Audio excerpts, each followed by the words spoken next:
নির্বাচন সদনে মুখ্য নির্বাচন কমিশনার জ্ঞানেশ কুমারের সঙ্গে অভিষেক বন্দ্যোপাধ্যায়ের বিতণ্ডা। 2.5 ঘন্টার বৈঠকে বেশিরভাগ গুরুত্বপূর্ণ প্রশ্নের সদুত্তর দিতে পারেনি নির্বাচন কমিশন, দাবি অভিষেকের। জ্ঞানেশ কুমারের বিরুদ্ধে আঙুল উঁচিয়ে কথা বলারও অভিষেকের। তৃণমূলের সর্বভারতীয় সাধারণ সম্পাদকের দাবি।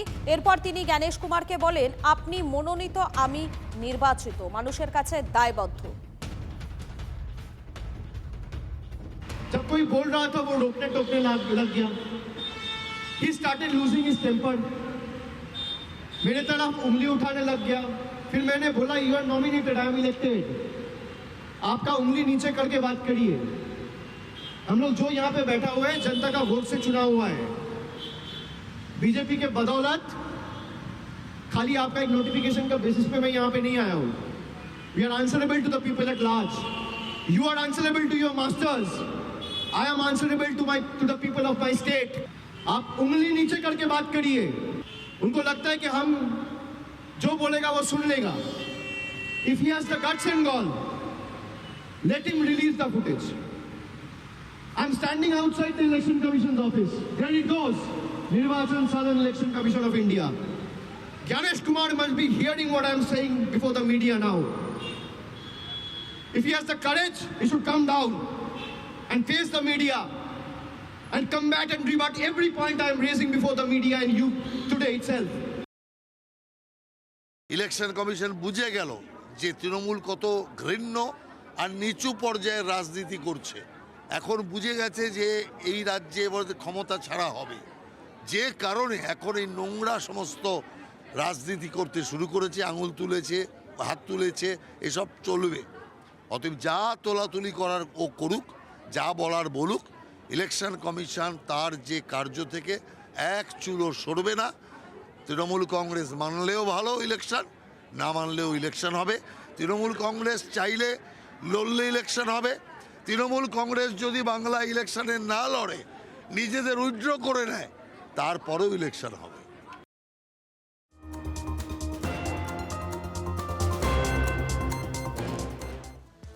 খসড়া তালিকা করতে 2 মাস লেগেছে, অথচ কমিশনের কাছে কি এমন জাদুকাঠি আছে যে 1 ঘন্টার মধ্যে বলে দিল 1,36,00,000 ভোটার সন্দেহজনক। কমিশন ভয়ে রয়েছে, কমিশন চায় না ভোট কেউ দিক। দিল্লিতে কমিশনের সঙ্গে বৈঠকের পর দাবি অভিষেক বন্দ্যোপাধ্যায়। एक सवाल मीडिया के कोई भी मुझे बता दो, 7 करोड़ 66 लाख वोटर्स बंगाल का वोटर लिस्ट में था। 58 लाख वोटर निकल गया, अब 7 करोड़ 8 लाख वोटर। भाई जिस एक्सरसाइज को करने में 80,000 BLO, 8,000 BLO supervisor, 3,000 AERO, 300 ERO, 23 DEO और पूरा मशीनरी लगा के जो आप 2 महीना में करें, इलेक्शन कमीशन के पास कौन सा ऐसा जादू है कि वो 1 घंटा में लिस्ट सैनिटाइज करके बता दिया कि वो 1,36,00,000 लोगों का डिस्क्रिमिनेंसी है? जादू छड़ी क्या है? What magic wand does they have? किसके बेसिस पे, आधार पे?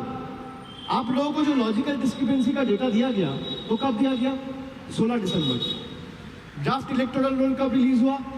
16 दिसंबर। भाई एक ही दिन में जो 1 लाख लोगों को 2 महीना करने में लगा, आप एक दिन में 1 घंटे में करके कैसे दे दिए? जरा इसका सवाल दे दीजिए, जवाब दे दीजिए। भाई इससे पता चलता है कि आप कितने डरे हुए हो। आप चाहते ही नहीं हो लोग वोट दे। पहले वोटर सरकार तय करती थी, अब सरकार वोटर तय करता है। শুধু যে রোহিঙ্গা বাংলাদেশি বাদ দেওয়ার জন্যই যে এসআইআর হয়েছে তা তো নয়, তাদের সাথে সাথে তো মৃত ভোটার আছে, ডুপ্লিকেট ভোটার আছে, শিফটেড ভোটার আছে। এদের দ্বারাই তো আপনি এত বছর ধরে ইলেকশনে জিতে এসছেন। আপনারা প্রতি বছর ইলেকশনে এই মৃত ভোটারদের দিয়ে, টিএমসি ক্যাডারকে দিয়ে আপনারা ইলেকশন করিয়ে এসেছেন। আপনি তো 2 দিন আগেও আমরা শুনলাম যে ভার্চুয়াল বৈঠক নিয়েছেন অভিষেক ব্যানার্জি, সেখানে আপনি বলেছেন যে এই নামগুলো বাদ দিলে আপনাদের খুব অসুবিধা হবে। খুব জেনুইন ডিমান্ড।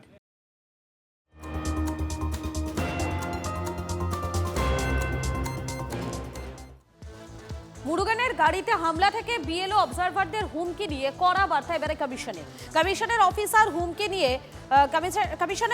হুমকি নিয়ে তৃণমূলকে সতর্ক করলো জাতীয় নির্বাচন কমিশন। ফের এমন ঘটনা ঘটলে কড়া ব্যবস্থা। বিএলও থেকে রোল অবজারভার ভোট প্রক্রিয়ার সঙ্গে যুক্ত কোনো অফিসারকে হুমকি ভয় দেখানো বরদাস্ত করবে না কমিশন। তৃণমূলের প্রতিনিধি দলকে সাফ জানিয়ে দিল নির্বাচন সদন।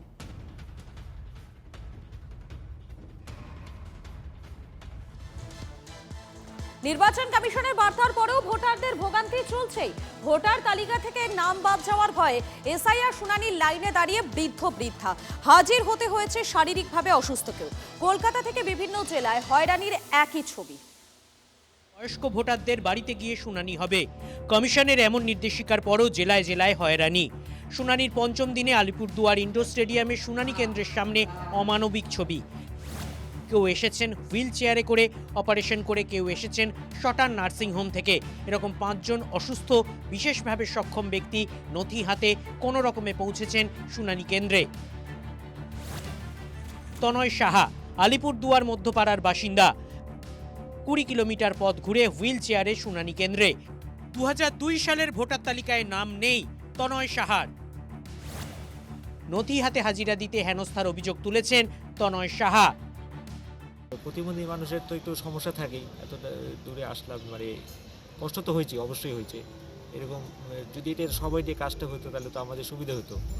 আর এরকম করে মানে একটু হেনস্থার অসুবিধা হয়ে যায়, এটা কোনটা লাগবে কোনটা লাগবে না, এক একজন এক এক কথা বলে, এই ডকুমেন্ট লাগবে ওই ডকুমেন্ট লাগবে। কত কিলোমিটার থেকে এইভাবে হুইল চেয়ার দিয়ে আসছেন? মোটামুটি 20 কিলোমিটার। জয়া চক্রবর্তী আলিপুরদুয়ার পুরসভার 5 নম্বর ওয়ার্ডের বাসিন্দা। নার্সিংহোমে ভর্তি ছিলেন, সদ্য অপারেশন হয়েছে। শরীরে হিমোগ্লোবিনের মাত্রা খুবই কম। কোনো মতে পৌঁছেছেন শুনানি কেন্দ্রে। আমার একটাই বক্তব্য, পেশেন্টদেরকে একটু ছাড় দিতে লাগে। এখানে ভারতবাসী যারা আছি আমরা, আমাদেরকে ধরতেছে। এমনই অসুস্থ আমি নিজের নার্সিংহোমে থেকে দেখে আসছি। সুতরাং এগুলো হ্যারাসমেন্ট করাটা ঠিক না। শুনানিতে ডাক পাওয়া ভোটারদের সহায়তা করে বিজেপি কমিশনকে একযোগে আক্রমণ শানিয়েছেন চেয়ারম্যান প্রসেনজিৎ কর।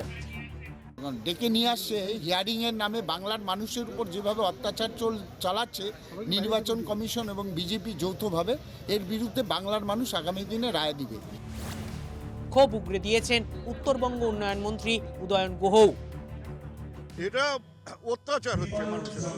ভোটার তালিকা সংশোধনের নামে যারা এতদিন ধরে ভোট দিয়ে এলেন, যারা দেশের প্রধানমন্ত্রী তৈরি করলেন কতবার, রাজ্যের মুখ্যমন্ত্রী তৈরি করলেন কবে থেকে, তাদেরকে যদি আজকে নতুনভাবে ভোটার তালিকায় নাম তুলবার জন্য আবেদন করা শুধু না, তাদেরকে প্রার্থনা করতে হয়, তাহলে এর চাইতে লজ্জার আর কিছু থাকতে পারে না। এসআইআর এর শুনানিতে ভোগান্তির ছবি পুরুলিয়াতেও। আজও লাইনে দাঁড়িয়ে বৃদ্ধা অসুস্থরা। পায়ে রড বসানো ওয়াকার নিয়ে এসআইআর এর শুনানিতে অসুস্থ মহিলা। পায়ের মধ্যে অপারেশন হয়েছে, হাঁটতে পারি না, এখানে রড বসানো আছে। করবো, ডাকা হয়েছে তো যেতেই হবে, আসতেই হবে, নাহলে ফের আবার আরো একটা সমস্যা দাঁড়াবে। জেলায় জেলায় শুনানি হয়রানির মাঝে অবশ্য অন্য ছবি বারাসাতে। শুনানিতে ডাক পাওয়া অশীতিপর বৃদ্ধ ভোটারের বাড়ি পৌঁছে গেলেন বারাসাত ব্লক 1-এর বিডিও। বাড়িতেই শুনানির নথি যাচাই হয়ে যাওয়ায় স্বস্তিতে বৃদ্ধ দম্পতি। আমার তো বেশ অসুবিধা আছে, আমার তো চলাচল খুবই অসুবিধা আছে। থেকে বেরোতে পারেন না? না, প্রায় একটু নাই, একদম না। সেখানে বাড়িতে এসে করে দিলেন, খুবই ধন্যবাদ ওনাকে।